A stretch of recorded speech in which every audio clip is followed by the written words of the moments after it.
nothing can be applied universally. It's not me, it's the team. I think learning finance, the important thing is you should learn it. This resource distribution is not fair. And that's a different topic altogether. But at least what technology is doing is creating that kind of a bridge between the haves and the have-nots.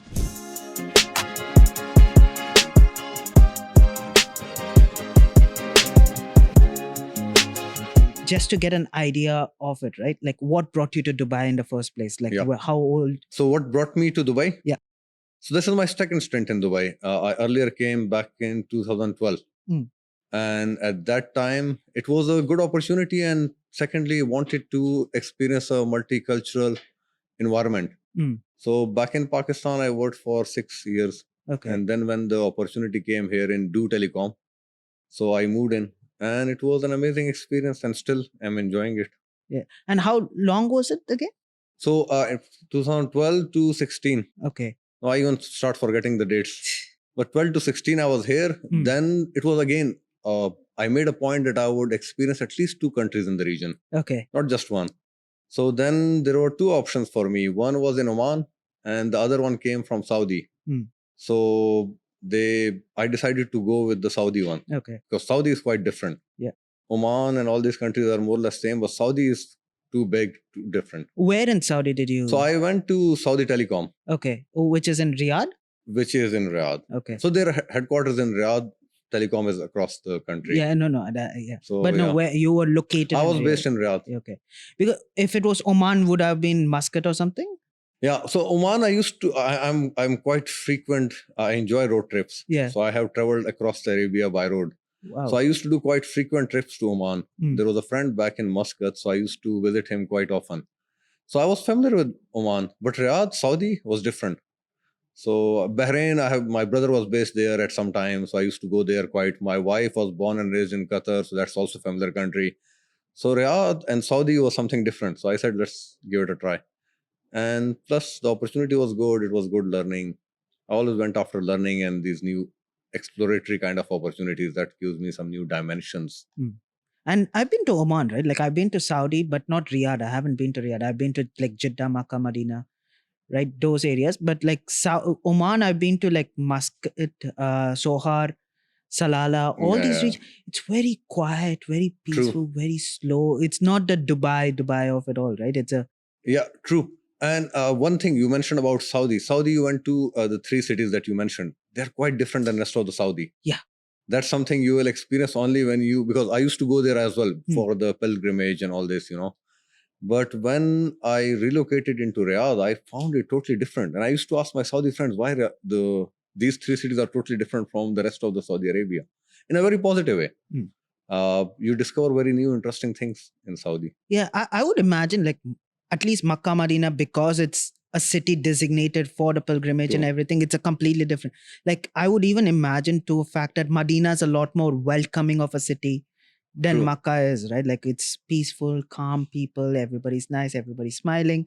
It's a complete different, like I go there for like, if I go there for a week or so, it's a complete change of pace, like 1 week of just calm, quiet, peace. Like over here in Dubai, like I was born here, brought up here, right? So I'm 25, so 25 years, all I've known is Dubai. And to see that, it was like a completely new thing where everybody's just relaxed. Yes, I think this is the beauty of traveling and finding new cultures and new experiences. Even if you look at Dubai and Abu Dhabi, you will notice the change. Yeah. So the same in Makkah and Medina, there is a difference. I haven't personally noticed it myself, to be fair. Okay. But I heard it from almost everyone. Okay. And you are just one more to that list. So yes, for me, maybe I never had that kind of I didn't feel it myself.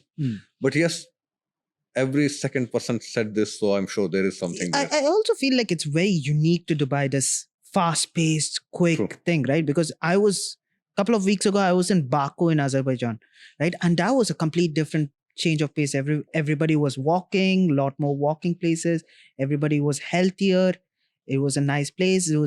It had the city buzz of it, but it wasn't like, it's nothing like Dubai. And the closest example I could think of that is similar to Dubai is, I personally haven't been to New York, but like whenever my friends from New York come and say, it's pretty much the same. Like everybody's just moving fast.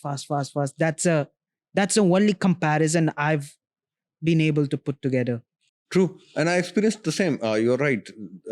I think it's also about the metropolitans, how they're structured, the business environment. There are some of the business hubs will have a different vibe compared to the cities where it's more of a, they are metropolitans, but more on the tourism side, more relaxed cultures. I experienced the same. You mentioned New York. I haven't been to New York, but I went to San Francisco, and that's where I observed everyone was on the go. Yeah. Compared to the outskirts when I did a road trip there as well, all the West Coast Highway. Okay. So there were different towns, and you can feel it. Some towns are quite relaxed. When you reach San Francisco, especially the hub, and then all the the tech and the venture guys set in, you will feel this vibe. So yeah, it's true. Dubai is now growing, and it has grown a lot since the last 13 years that I saw it. I moved here, and till now, it has changed a lot, and it's growing at a very fast pace. So there will be areas like even if you go to the outskirts now, to communities, you feel a bit of a calmness there. Yeah. When you come to the city center, like I work in Business Bay, you will feel all the business momentum there. I work in JLT, and it's True. It is fascinating in the sense that how many people just come into work every day. True. They just come in and out every day. The number of people moving out itself is fascinating. True. And that's just not the cars, right? Like the cars you can see because you drive and you get stuck in traffic and you see how many cars are moving out and moving in at the same time. True. But like once I had to take a metro, and like I saw how many people were waiting in queues to get into the metro. In the morning at Business Bay, I experienced it at the traffic signal just after the metro station. They're like, the moment the signal opens, right? It's like, wow, so many people are leaving and coming. So that's amazing. Even one day I was working here in Media City, and the metro stopped working for a couple of hours. And you could see how the city was. It was like so difficult. You couldn't even find a taxi. So I had to walk all the way from here till Mall of Emirates. And that too with my... What season was it? Like winter? It was back into the... No, it was not the peak of summers, but it was something in between. Okay, yeah. So I could manage to walk with my wearing the suit and all the dress shoes and walking all the way.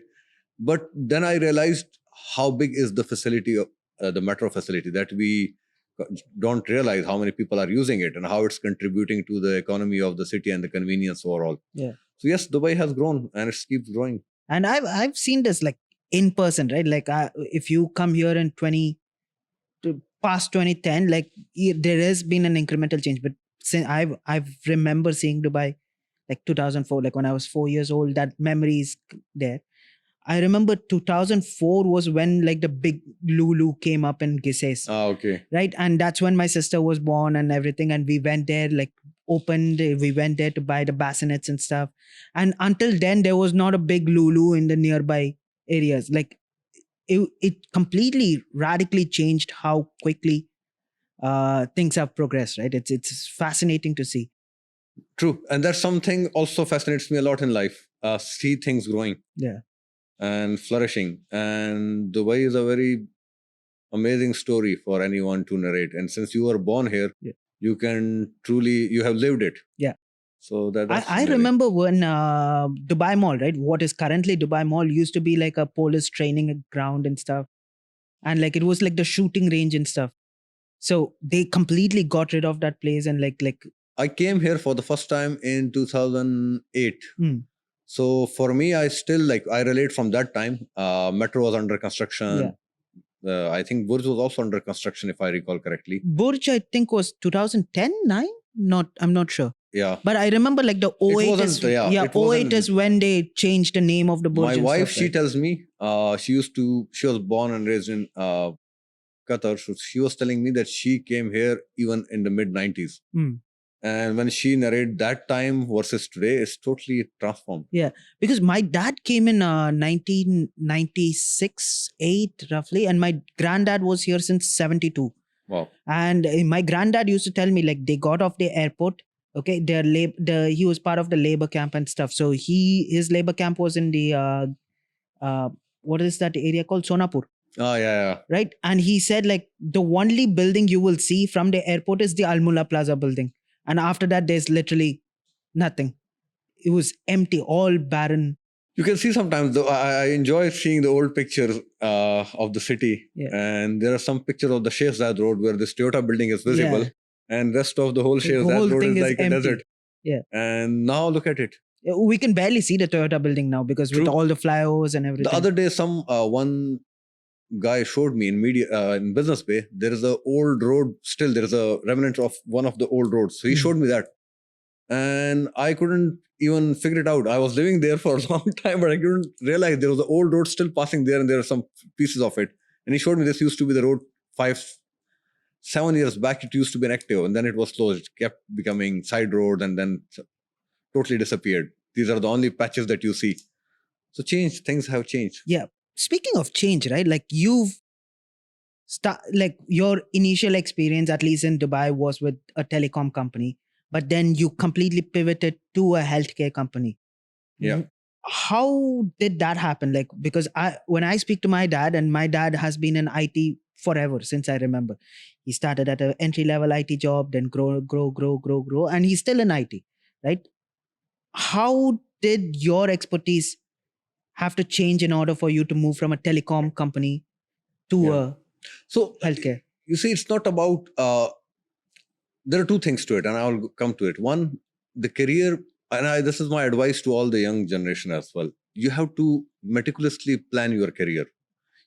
And there will be a matter of chances as well, where you cannot plan certain things, and the overall it's get planned for you as well. But you have to have your fair share of an idea where you want to go.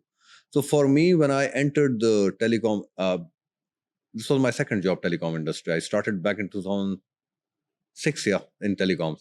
So in 5, I was in a consultancy. 6, I landed there, and then I started with the finance. But then I realized I don't want to end up in finance. 2.5, 3 years, I went to strategy.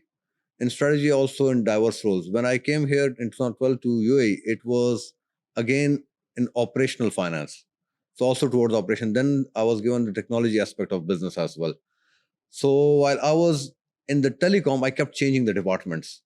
So when I went to Saudi, I was in commercial, altogether different. So in telecom industry, I experienced all the different departments, and that was intentional.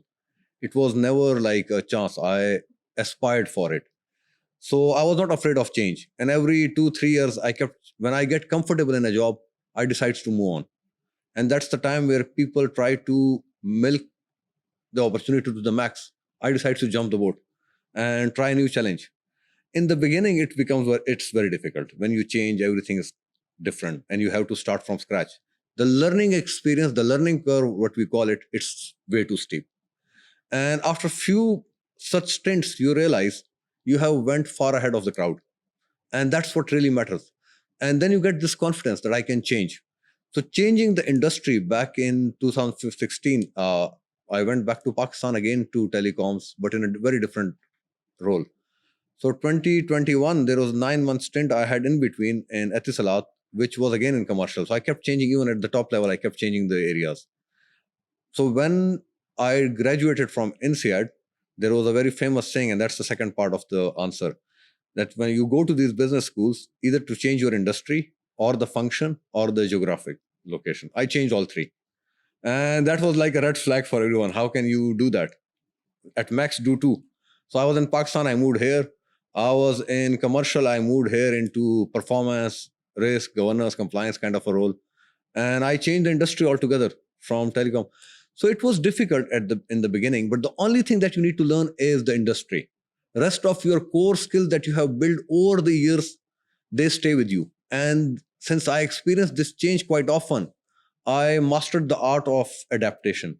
And that's the key for any industry, for any leader, for any organization to survive. And I think this is like a complaint, rather like a, I wouldn't say it's a complaint. It's often a thing that all my friends my age say, right? Hey, I feel stagnant in my job. I feel like I don't know where my career trajectory is going, yada, yada, yada.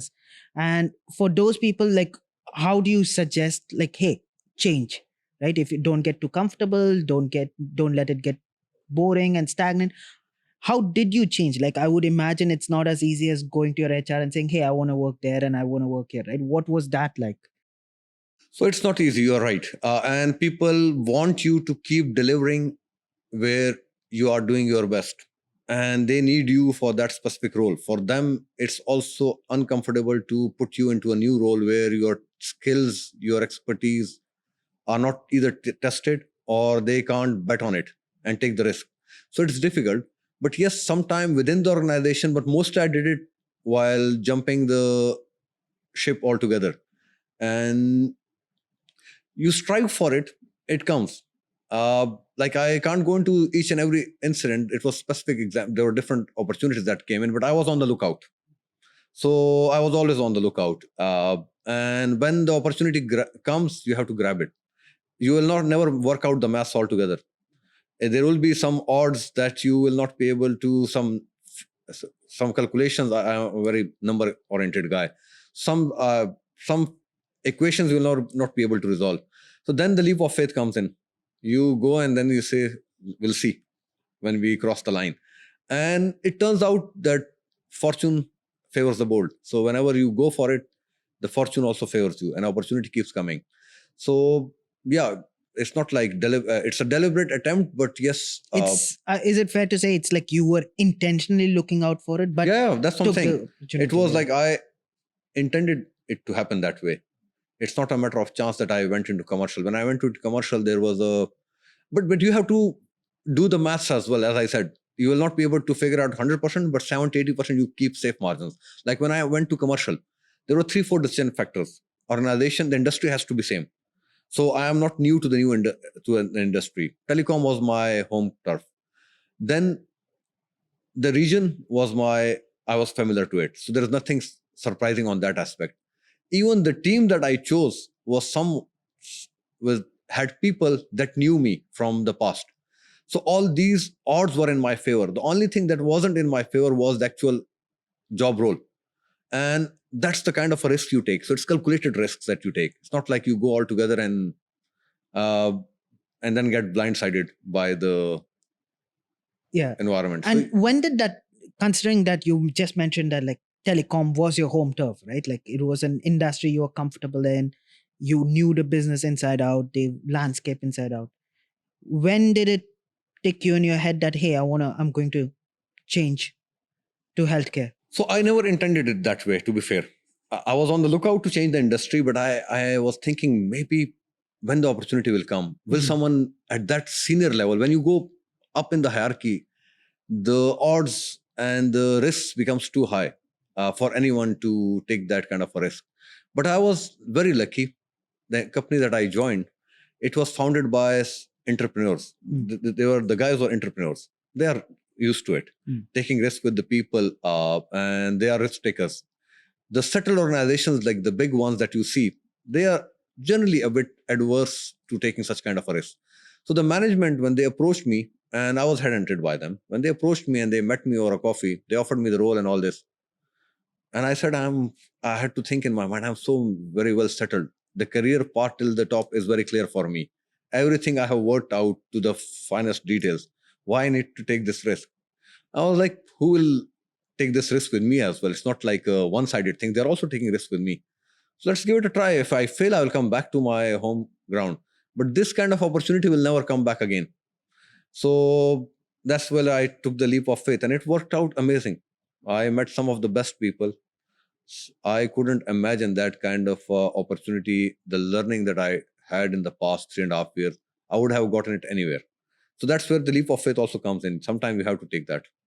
And it is also like, I would imagine, like your pivot into your healthcare segment is when the COVID also struck, right? Like it was towards the end of it. Okay. Yeah. It was and what was that like? Because I would imagine it is a chaotic period in things, right? And to be in the center of it, what was that like? What was your day to day like? So I wasn't at the center of it in healthcare industry. At that time, I was in telecom industry. I came towards the end of it. But I heard from my colleagues how it was. And I think for them, it was, for everyone, it was a very different experience. No one in the corporate world had that kind of experience. Even for us in telecoms, we were the most advanced industry in terms of our digital readiness compared to any other industry. For us, it was a day's thing, notice that we shifted to work from home. This technology, everything was super supportive. We didn't have to face anything. But other industries, they were not ready for it in that way. For them, it was quite difficult, especially for healthcare people. They had to be on the front lines. Yeah. So what I hear from a lot of my colleagues who were there, and they were at the center of the action, and my organization was one of the organizations in UAE that led the whole vaccination and all these things. So they were at the forefront. So it was very difficult, challenging times for them. Took a personal toll on everyone. But that's why we call them inside the organization the heroes. Yeah. So they were the heroes indeed. It is also like, I think like COVID was one of those periods where we actually understood the value of the frontline workers, B, the admin stuff that goes behind keeping the lights on, right? It is. Do you still feel that the ramifications of what happened in that year is still continuing? Is there like an action that is still, that you feel like, hey, if COVID didn't happen, it would have been a smooth sailing process? And Yes. I'm talking generally, globally, I'm speaking, like not just to No, a country. I think it was a reality check for everyone who, in our lifetimes at least, we never experienced. Even in my forefathers' lifetime, they never experienced something like that. So it was a big reality check. And plus, the organizations, they were forced into some direction which they wouldn't have experienced or even tried. No one was bold enough to try something like that, to work from home for a couple of, not just months, it was years even. Yeah. So that kind of a thing wouldn't have happened if it wasn't for COVID.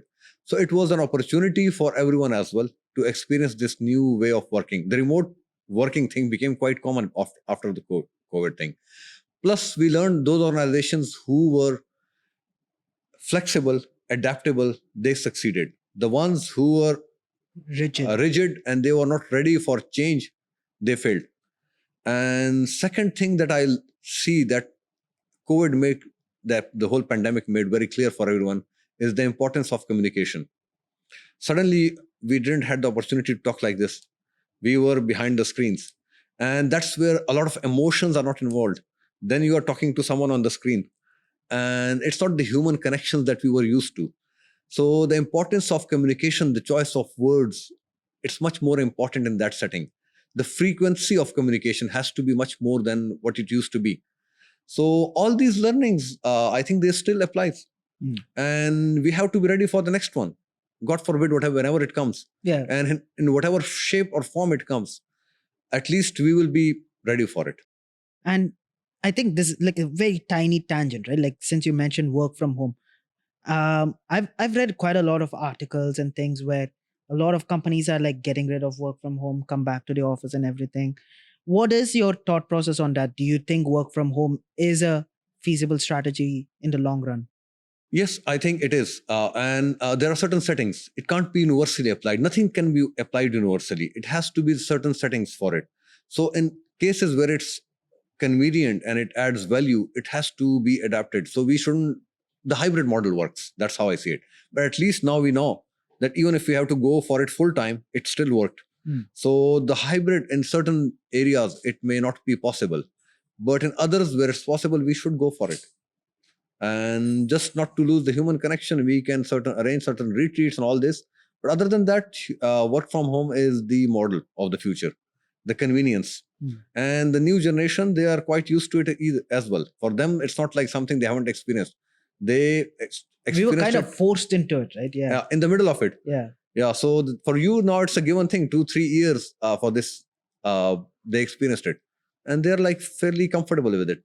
So we should adopt it. Change is good, as long as you go for it in a very mired way, and a very well thought out way. Change is always good. Okay. And coming back to your profession, right? Your title on LinkedIn says Group Chief of Planning / Performance and Business Excellence. That's quite a lot of things, right? There are a lot of other things I haven't even added. Otherwise, it becomes way too long. We've had somebody on the podcast who worked for an insurance company, and he had the longest title possible. He's that, this, like 8 other titles, and we had to really break down how many things can a person do. And in this case, the question to you is, how many things do you do? Like, what is your day-to-day like? Yesterday, I met someone at workplace, and he newly joined us. CEO for one of the entity, and he wanted to understand. And when someone new joined, we generally meet and greet. So during that, he asked me this question. They call me MJ. So MJ, how many roles are you looking after? How do you do that? I was like, and I told him, "Oh, it's not me, it's the team." And that's the key. That answer is the key. If you want to do everything, you will not be able to do it. The CEO is also managing the whole company. How does he or she manages it? It's the team under him or her that manages the whole organization. Same for me. I can wear 10 hats, but I'm not doing all these 10 things myself. It's the team. All I have to do is to provide them the direction and channel their energies into the area where it generates the maximum output for the organization. That's all I have to do. So if I have to do that, then I can take on even 10 more roles. And that's how I see it. Till the time you want to control everything yourself and you think you can go into micromanagement, you will fail. You will not even do the whole job. And that's how you grow. You have to realize at what point in your career you start empowering your team. And them growing will result in your growth as well. So that's the key. And if this is the role, right, what falls under your scope of work? Like, what is it? If let's say I want to be in your role, right? What does my job description look like, and how many hours do I put in, and what education do I need to get to that role? So as I said, my whole career has been crafted in that way. As I said, I worked in commercials, finance, operations, strategy. And then when I joined here, for the first time, I experienced, I had limited exposure to it throughout the governance, risk, and compliance aspect as well. Rest of all functions are quite generic. You will find them across in every organization. So I have been doing that. And I was working in different areas, like with the technology guys, I worked for a couple of years. So I was very well familiar with the technological aspect of the business. My last MBA at INSEAD, I did it in AI and machine learning. All the electives were on AI and machine learning. So someone who has worked in finance and all this, for me, that was an area that was new. And I wanted to experience it as well. So that's where, so all these, the way I crafted my career, that helped me in my current role. So it's quite broad. I look after all the performance, the planning and the performance aspect of the business. And that entails more or less everything, all the key areas where our management want to focus and where we create the value for shareholders. That's where I focus. So for me, the scope is quite broad. And I deliberately keep it that way as well. I don't want to limit myself. As I told you, after 2-3 years, I realized I am done with that area. I have mastered it. What else I need to learn? So for me, now the scope is too broad. The group is expanding. We are not just the pair, the provider, we are also the pair, the only unique company in the region, more or less, who is both pair and provider. United Health in the US is on that side, one of the notable names. But other than that, for me, inside the group is expanding, new geographic areas are added. So the learning, the regulatory environment is different, the learning is different, the industry is different. That keeps me on my toes and that keeps me motivated. But yes, coming back to the point, I have my hands in pretty much everything in the business. But that's what motivates me and what keeps me focused. And you mentioned that you've tried finance and it wasn't for you, right? What gave you that tick? Because I would imagine a lot of us are in that boat, technically speaking, right? Because we've studied something, we thought like, hey, the career will go this, I want to do this role, this role, this role. And maybe a few years into the role, we're like, is this really for me? And for you to realize that, hey, this is probably not where I want to spend my time is quite a lot of insight, right? Like, what was the tick for you when it came to finance? So I will not say finance is not for me. It's just that you master the subject. At one point you realize, yes, I can learn the rest of the 10%, but it will take a lot more time. I have learned bulk of it and I have experienced it as well. It's time to move on, to try something new. So finance is the most relevant thing for any manager to learn to succeed. It's all about the implications on the numbers, financials, that matters to most of the shareholders, unless you are a non-profit on all these businesses. So even if you are in commercial, and I think some of the commercial guys which I saw, they were brilliant. But the only reason I see they are hampered and they don't grow is they don't understand the numbers aspect of the business. They're too focused on their own areas, their own silo. You have to have a 360-degree view of the business to be a true leader. And unless you have experienced it, today when finance people comes to me and they explain to me things, they're most comfortable with me because they know this guy understands us. When I talk to commercial, they're like, oh man, this guy understands us very well. When I go to the strategy guys, they understand this guy understands the overall strategy and that he's focused on this. So you have to experience it. It's not like this is not for me or not. You have to learn it. Either it's for you or not, that you will decide later. If you want to grow as a leader, you need to have your at least a good understanding of all the components of the business. And the AI and machine learning, as I said, that was the new upcoming area. All the new generation was talking about it. And I thought if I don't learn it in my university, it will be very difficult to self-learn it on the job. So I took that opportunity. And now that when someone is talking to me about all this natural language processing and all these jargons, algorithms, I'm well versed with it. So as a leader, as a decision maker, that is more than enough for me. I don't need to code. And now you don't even need to code as well. Yeah. So that's how I see it. So for anyone, if they ask my advice, learn it. You may not think that it will come handy, but learning always pays off. And numbers is something, unless you are into totally different field in business, numbers is the most important, and financial numbers is the key. Yeah, and I think this is a little bit of a personal question, and completely feel free if you don't want to answer this. One of the biggest problems, I've done a bachelor's in finance. I went on to pursue CFA and everything, and one of the biggest problems I have with going into the field completely is the aspect of how the capital is structured, right? Especially when it comes to debt, right? Like loans and interest rates and everything. And being a Muslim, it's kind of a problem. And how do you see a way to kind of work around it, or do you feel like this? How do you feel about it? I think that's a better way to ask it, right? Because Yeah. I would imagine, like, especially a company that is entrepreneurial in nature would probably have, and I don't want to, please don't disclose anything, but I would imagine there is debt in the structure, capital structure, and There everything. isn't. Okay, that's It's a listed company, so I can't hide this fact. okay. It's there on the market. We don't have any debt. Okay, That compared helps to a the bit. business, like there are small amounts, which is operational things. But yes, we are in a way compared to any other company in the market, we are debt free. And that gives you see, there are pros and cons to this discussion. I will not get into that. It's about your strategy. Yeah. And you don't have to go with the benchmarks in the world to define your strategy. You can always be unique. Your strategy should be crafted to your circumstances.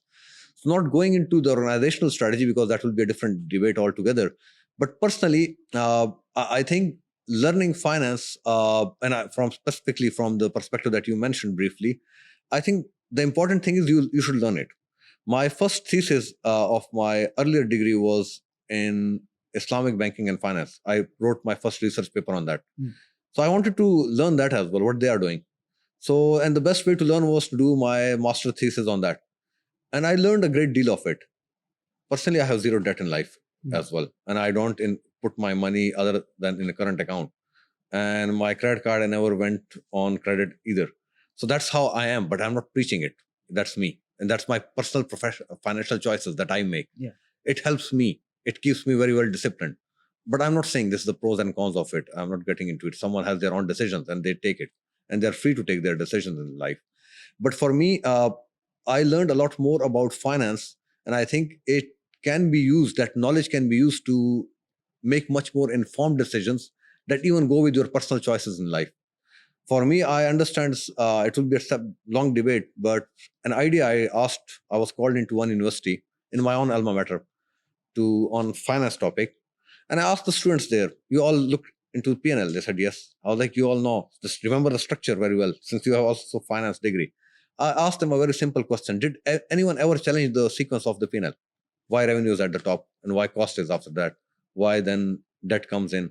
Then why dividends at the end? Did someone ever challenge that structure? They said, no, we thought this is a given. I was like, no, it's not a given. Someone made it. Why debt is above dividend? Can someone answer this question for me? And that's the key to unlock a different set of discussions. Why not we switch the two? Okay. Can I try answering that question? Yeah. Okay. So I would imagine the revenues on top and the expenses on the bottom is because I would imagine like a funnel system, right? You Correct. need revenue on top to take operating expenses out of.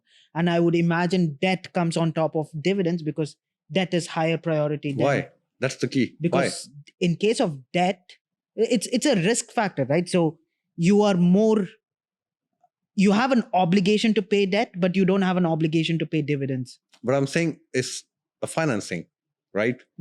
And you can always switch it. Okay. The obligation of shareholders, which is much, can be prioritized over the banks as well. This is part of the legal agreement that the first pari passu right is that of the lenders. Yeah. And after that, it's the shareholders. I'm saying just switch it. You took the motivation out of the tax shield.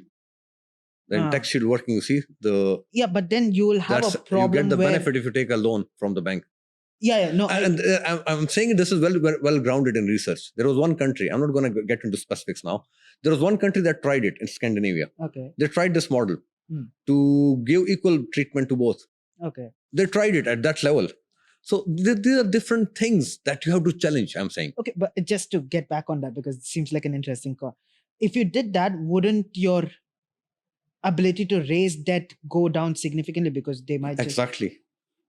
You are less incentivized if there's no tax benefit on debt.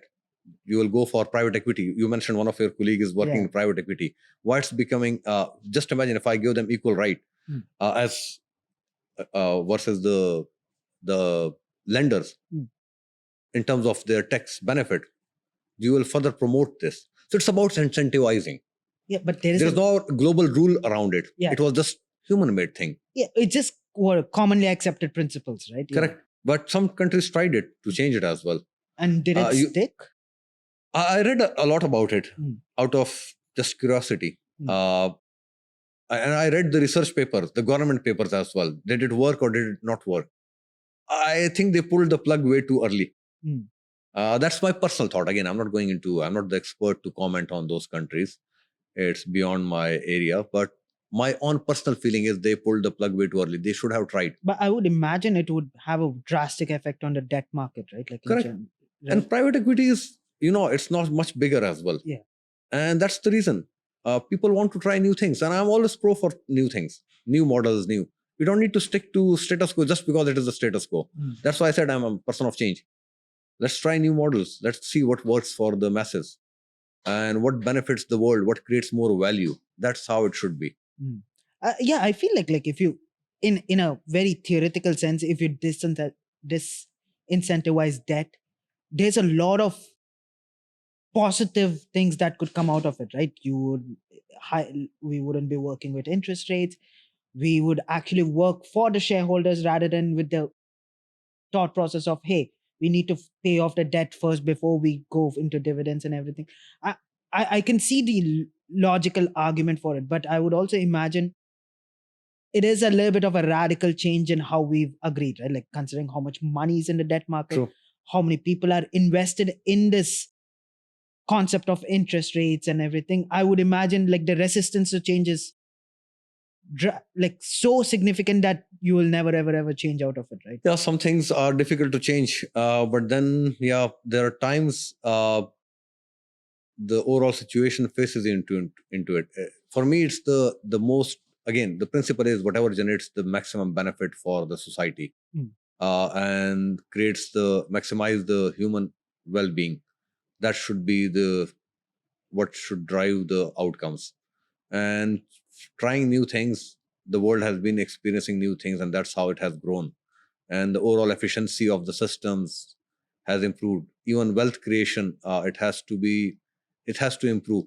And this is also like, I think it's a good pivot to talk about something that you mentioned and you've noted is how you look into turnarounds, right? And Anas has mentioned you had an analogy with airplanes in general, right? Can you run me through what that? Yeah, so a lot of people ask me this question on the turnarounds, and I draw a lot of analogies because for me, I think the way I see it is it makes things simple to explain for people.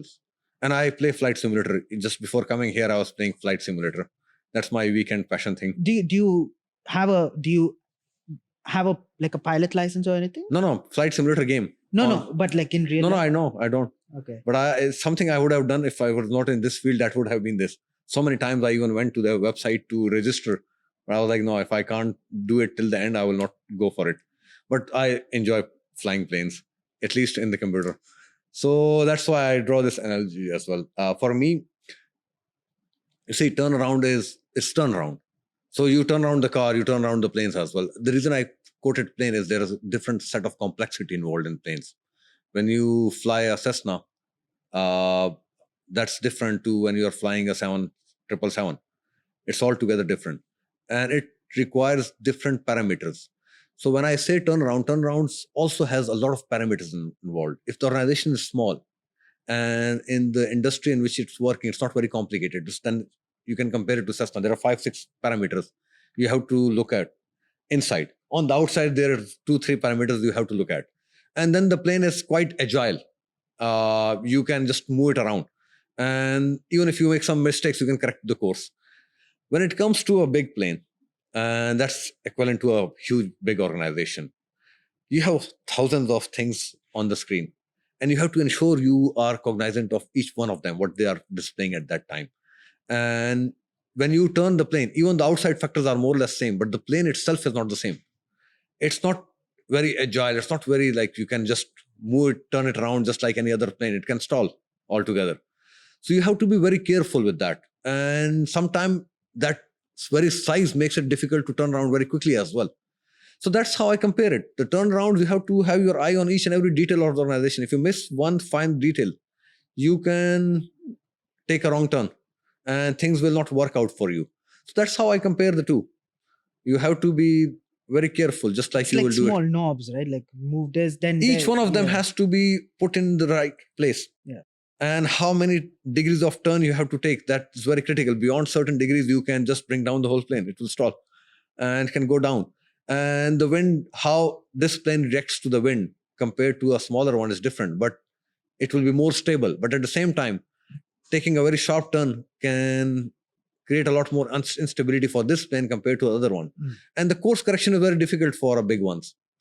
So if you take a wrong turn, it's not very easy to take an aggressive next maneuver. So that's how I compare the turnarounds. People in the organizations take it quite lightly sometimes, and sometimes they ignore the fact that in a 777 there are hundreds of people sitting behind. In Cessna, just you are the co-pilot. So the responsibility of that plane is also very difficult. And that's same in the organization. Each and every decision that I take or my other colleagues in the organization take, it affects thousands of lives. So you have to be a lot more careful with each and every aspect of the business as well. And how it affects not just you, versus how it affects the broader society, both inside the organization and outside. Yeah, and especially like I would imagine like a critical infrastructure like healthcare, for example. A decision can not just impact the employees, the frontline workers, and everything, but also the healthcare who you're like who you're providing healthcare for, right? Like that quality of service, the experience, all of that has an impact, and over a period of time, it propagates to the broader society in Yeah. general. So that's a lot of. That's why I use the word society. It impacts everyone. Yeah. And depending on the size of the organization, the impact can be catastrophic for a wrong decision. And plus, human lives are involved. Yeah. In a computer program, if I take a risk at max, I will ruin the machine if I overheat it. But here, human lives are involved. So you have to be 100% accurate. You can't go wrong. And it's also like a very, like I would imagine it's a scary place to be, right? Like every morning, if I was in that place, I would think about like there is so much at stake, right? Like one bad decision away from everything crumbling apart. And does that scare you a little bit in any sense? It doesn't. I see it. I always see on the positive side of things. I see it as an opportunity every day to improve human lives. You got what you got as an organization.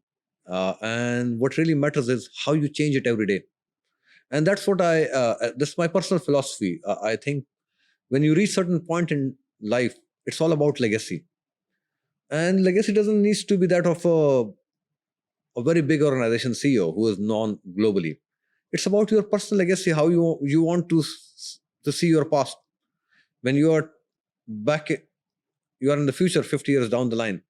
What impact did you made to the society? What was that 1 cent contribution that we all talk about, that you created, and how you want to be remembered. uh, it has to be, it can be, impact can be bigger, but it can be smaller as well. Maybe your circle of influence is 10 people. For you, that 10 people is the world. How those 10 people remembers you is what really matters. For someone who is the leader of the country, his circle of influence is much bigger. His impact will be much different. But for him, that is much difficult test as well. For me, maybe it's a much more easier test. The organization and the people around it, that's what really matters, and how I want them to remember me. And if you think about it as your legacy, then you are working beyond yourself. So for me, I see it in a very positive light. When I come in the morning, for me, I'm less scared. I'm like, how do I add value to the country, to the organization, first to my team, then to my organization, then to the industry, and then to the country, and then as a global citizen. That's how I go. If I'm doing something fine for the team, it will work for the organization, which will work in turn for the country, which in turn will work for the global. We are a global, this is a globalized world. We are citizens of the planet Earth. So how do I contribute to it? And that's how I see it. And I think this is also a nice place to pivot into, because you mentioned, you're an avid fan of tech, right? Like, especially, like, I would imagine running Flight Simulator is not an easy task. Like, I can't run Flight Simulator on that tiny laptop. So you're quite well versed with tech. You're quite well versed. You've done an elective series of electives in AI ML. How do you see it impacting in general? Like, what do you see as the long term vision of all the AI and ML models that are out there, the tech that is out there? What do you see is going to? What is your future vision? You see, I discovered the NLP and what is known as the chat GPTs and the Claudes and all this Geminis. I experienced it during my elective with one of the professor in INSEAD, and he's one of the best in the field in AI. I will not go into specifics. I don't know if it's some kind of a proprietary thing for him, but he showed us the evolution of encyclopedia, and how it used to be paper based, then became web based, then became Wikipedias, and he created that time something called Botipedia kind of a thing. So the machines were updating that on a live basis. Then Wikipedia, someone has to go and update the new. At that time, the chat GPTs were not there. So a couple of years back, I'm talking about. He used AI to create this Wikipedia version. He called it Botipedia. I think that's what the name, if I recall it correctly.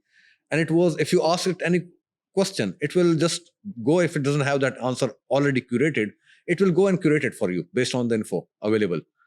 So that was the first time I saw AI in action. And I was like, wow, that's like a game changer. And I could clearly see it's going to change the world. What this system just did, because I asked him a very specific question. He asked, do you have any question to ask this system? Let's test it in live environment. And I asked him a very specific question. It was very difficult for me to expect that system to work it out. And it did, with a lot more accuracy. It was a very specific geographical area-based thing. And it figured it out by correlating different data sets. That's where I thought the world is changing. If this system is doing that, I can see so many things are going to change for good. Those who thinks this whole AI thing is a threat, they're a failure. They're afraid of change. If you take it along with you, you will be successful. You adapt. Again, the world is changing. You have to adapt. If you adapt it to your benefit, you take the first mover advantage and bring it on board, and you are the risk taker, and you love to work with technology rather than against it, you will succeed. If you try to compete with it, it will beat you. Okay. That's how I see the world changing. I have a opposing perspective, right? And it's not because I am averse to change or anything. It's just that, like, the immediate thing I think about is every time I go to India. Go to India. Okay. Right? I'm from south of India, Tamil Nadu, small town, right? Small, beautiful town. I go there and I've seen kids there. Okay. We're relatively cash rich town, right? We can afford things, but also at the same time, the level of technology available for the kids ends with the latest iPhone, right? Not a lot of homes have a personal computer, not a lot of homes have laptops, and it's not because they can't afford it, they just never saw the use of it, right? And what I've noticed is there are kids studying computer science in high school, learning how to code without a computer, right? Writing code, like literally sitting and writing this, if this, then that, all this by hand. And my aunt is a computer teacher over there, and I've asked her, like, how do you manage to teach these kids to code? And I'm talking about a town again which is relatively cash rich, we're relatively well off and things, but I've also seen towns where they can't even afford a meal, right? So I'm thinking of the case that if we do all the mundane and the low effort task, and even to some degree highly logical tasks with AI and things, what is going to happen to the people who can't afford a day's food? Like, what is their career trajectory going to be? Are they even going to have a career trajectory? Because somebody like me, who's born and brought up in Dubai, who had the best education, best schooling system, best healthcare, have an upper hand in this system because I know how to use things, and I know I can take AI with me and go do a lot of things. But somebody who hasn't had these opportunities, are we putting them at a massive disadvantage? And I would imagine that has a huge ramification for the society in general, right? Yes, you're right. Again, I see things. Again, I'm from different school of thought. So I'm a very nihilistic person. yeah, That's let, yeah. let me answer that in my way, maybe. It's not an answer, it's a perspective. You see, you have your perspective and I have my perspective. This system existed of having some people having access to resources and some people doesn't. That has been the differentiating factor historically. What technology is doing is democratizing the knowledge. The access, you said some people have mobile. You have MIT lectures available to you on your mobile now. But 30 years back, the guy has to go to US. Maybe he can't even afford it. He couldn't even see my favorite professor in finance, Damodaran from NYU. I used to read about him in the books. Then when the internet benefited and people started uploading their lecture, I started following his lectures on NYU. Till date, I follow him now on LinkedIn as well, everywhere. He's everywhere. I can just, the moment he published something, I read it. So that kind of a thing, technology did it for me.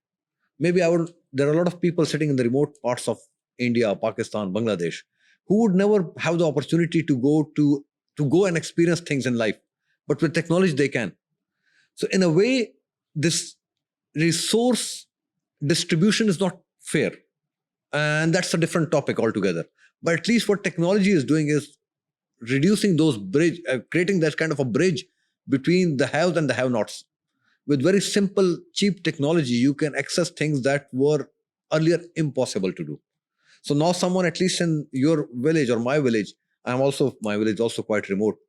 From that, they can access the lectures of the best professor in the US. And now how much he benefit out of it, that's his call. There is a time coming when I did my master's and I paid quite hefty amount. I was even funded scholarship as well, but it's very expensive education.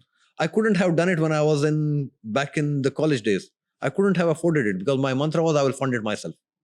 And now the Harvards and these are like $150,000, $200,000. Can you imagine someone from those remote villages making that kind of a fund? So you are kind of putting a barrier to the education as well. The top business schools, they're all very expensive. Even the max scholarship for global executive programs like mine, that's quite high. So in a way, we are putting these barriers of those with the resources can only go to these places. But what about the others? With that kind of a knowledge, my whole lectures that I attended and I paid this much money and I went to the classes, that's all available online. So he can not just access my lectures, he can also access lectures from MIT, from Harvard. And he will be much more better placed in his knowledge compared to me. That's how I see it. Okay, that is correct. I think we're going to have a little bit of a back and forth here, but I would imagine that yes, it is amazing to have Ashok Damodaran on your YouTube every day, right? It is fascinating. The knowledge in theory that you could have got from being in Ashok Damodaran's class versus watching it on YouTube is almost close, right?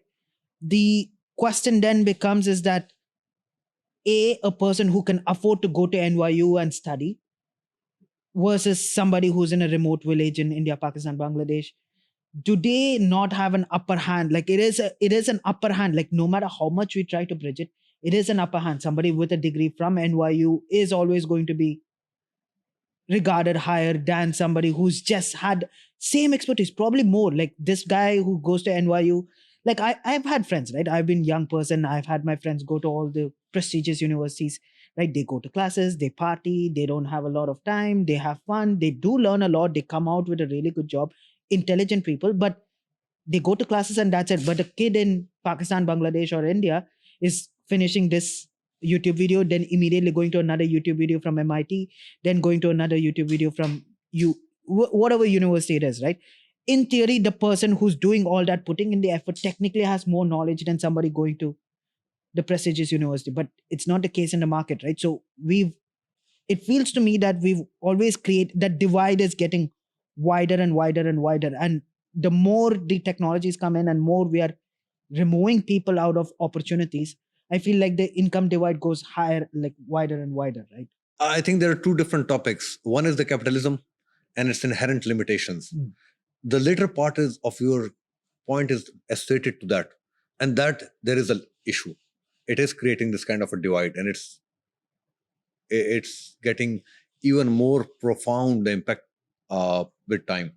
The other is how technology aspect. I think technology is the only thing that is creating hurdles for them. Unless someone starts creating these barriers around technology, like suddenly everything is not for free. I'm the person who is more advocating for universal access to things. If you create like now the things are changing. Once YouTube is also not the premium version is without ads, the other one is quite irritating, but still it's free. If they put a subscription on all together access to YouTube, then I will have an issue. Till the time it doesn't happen, I'm fine with technology. Accessing some of the best doctor in the US through telemedicine wasn't even something available long time back. You couldn't even think to go to the main city. We are all from villages, right? You couldn't even imagine taking the patient to the next big city for a proper. For us, a good hospital is at least 2.5 Now hours with a away. small pod, you can get the vitals checked and everything. Yes, for complicated procedures, you can still take them, but at least the first few minutes are also very important. Maybe the diagnosis and the immediate treatment available, that can be directed by a much more accessible manner through a doctor who is sitting maybe tens of or hundreds of miles away. All these are possible because of technology. So I don't hold technology in that way. It's how we use it that matters. And I am pro for technology to change the human lives, and so for AI to change the human lives for good. The same technology can be used, the AI can be used to help a physician improve his decision making. But if the physician is only seeing it as a source of him losing the jobs, then he is in a wrong field anyways. So I see it complementing each other rather than going against each other. And technology is neutral. That's the humans who define how to use it. Inherently, it's neutral. Fair enough. And one last question. And I know this is a little bit tricky question, but the company you work for is a listed company. And I would imagine working for a public company is significantly more draining than working for a private company. Do you agree with that stance? Because you have a lot more shareholders, you have the public to answer to versus. I think yes, and that's not just my first public listed company. My all previous majority of them were listed companies. All of them. I'm just thinking now. All of them were listed companies. So you have there are benefits when you go for listing. There are some benefits, pros and cons of that. And one of the thing which people say is a lot more scrutiny for the listed companies. That's why some companies decide to go private as well. But fine, it comes with a fair share of benefits as well. Sometimes that is good as well if you use it to your benefit. So it's all about strategy. But it's not, for me as a manager, it doesn't change anything. Even if it's a single shareholder or multiple shareholder, I'm still responsible. You still have the fiduciary responsibility. And it's our duty to explain things working in any organization to our ultimate shareholders and stakeholders, not just shareholders, the stakeholders. And stakeholders includes people outside being immediately shareholders as well. It's our duty to explain what we are doing, how our purpose, what is our vision, mission, strategy, and how we are executing it, how we are the best corporate citizens as well. And because it's a public company, I would also imagine there are probably seasons, right? Some some months are relatively busy than other months, right? Yes. What are those months for you? So generally, list the months where you have to release your reports to the market. Okay. In all the listed companies, that's the month where you have a lot more things at your table to, and a lot more explanations to do. And do you get on the calls and all these things, or is it? No, not myself. My role has been more on the back end, so I support the teams. Okay. If you are looking after the investor relations department, they are the one who are releasing all the reports to the market and ensuring each and every message is reflecting the true strategy and is as transparent as possible, and is not something that can be taken, it's words, it can be taken in one way or the other. So all these are very important things that each one of the team member is focused on, and ensuring that they bring the right clarity, transparency, and explain the overall what we have done and what we intend to do to the market. I've heard that there are these TVs, right? You know that, like so they, some of them come with the Google Assistant, and they are constantly listening to everything. So there are like, Even the phones are constantly listening now. yeah. If you work in telecom industry, you will know that they have been listening for a long time. And now even the ads get Yeah. sometimes I feel, I haven't like done my research on it to authenticate it, just my feeling. Sometimes I discuss something with my wife and then we start seeing the ads of that. You know what's funny about this, right? I've heard this from a lot of people, and all of them tend to be about 30.